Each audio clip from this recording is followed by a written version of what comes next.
Hi, my name is Mariposa. My parent name is Meme.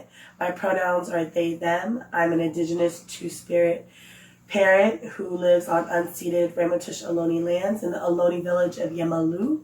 So I live here right here in this city.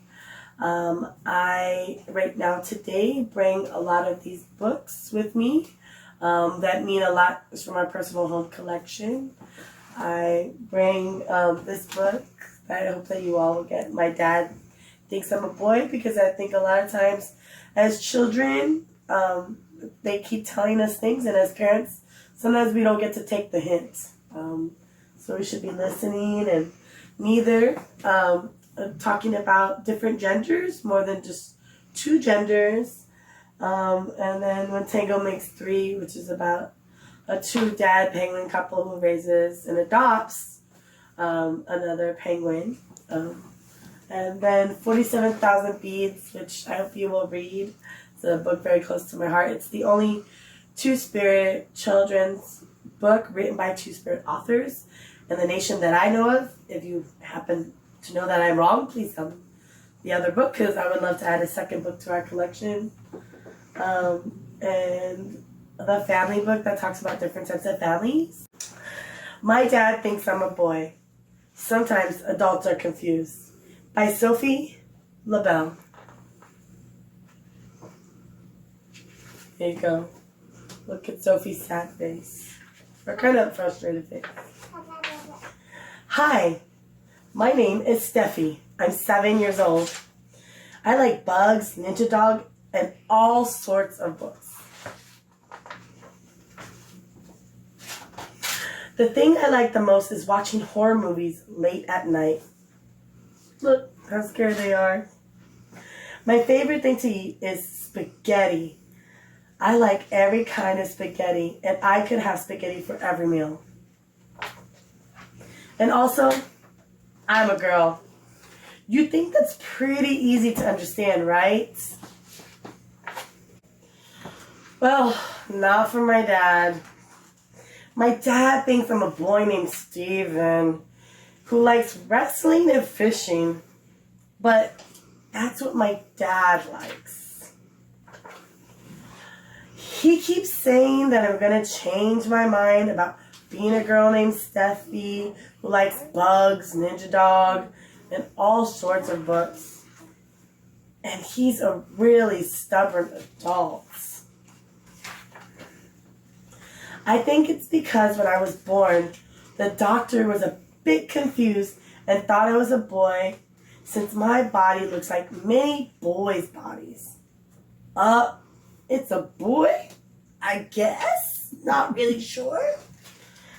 But not everybody looks the same.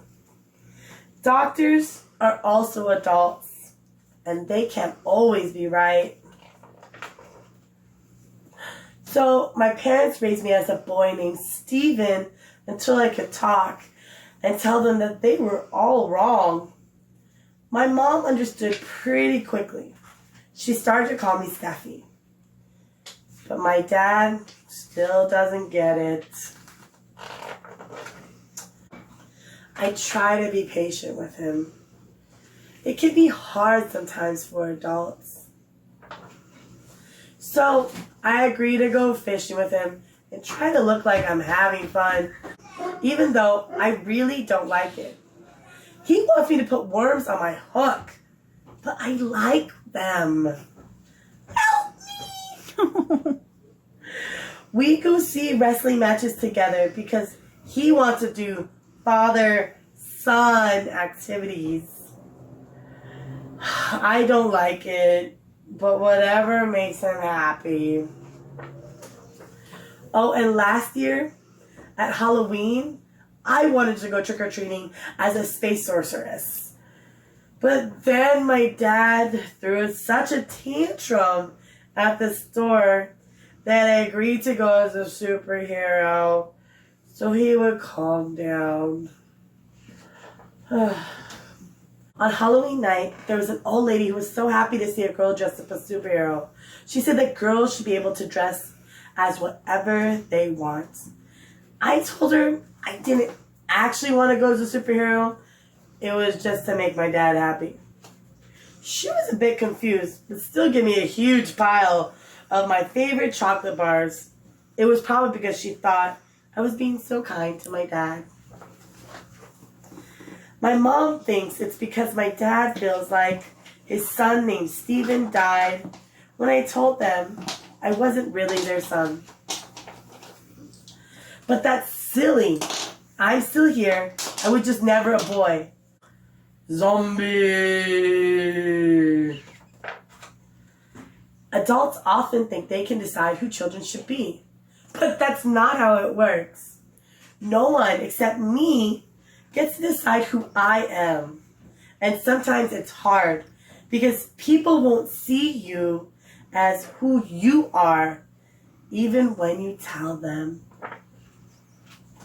It hurts when my dad doesn't see me as myself because I love my dad and I don't want to be angry at him. He's the daddiest dad I've ever had. But sometimes adults can be so childish. The end. So I just want to say, I know that we can't have the story time in person due to COVID-19 and the global pandemic that we're all living through. But I just want to say, me being able to gift you all with the story time just brings me closer together to your family, and thank you for welcoming me into your home and bringing some of these stories with me. And I hope that you'll be able to look at all the books behind me and read them and everything. And I wish your family the best of health during this time. And I know it's so hard. And I see you parents, and I see you kids, and I know that we'll get through this together. So just keep, waking up. Just keep wearing those masks. Just keep your spirits up, because we'll get through this.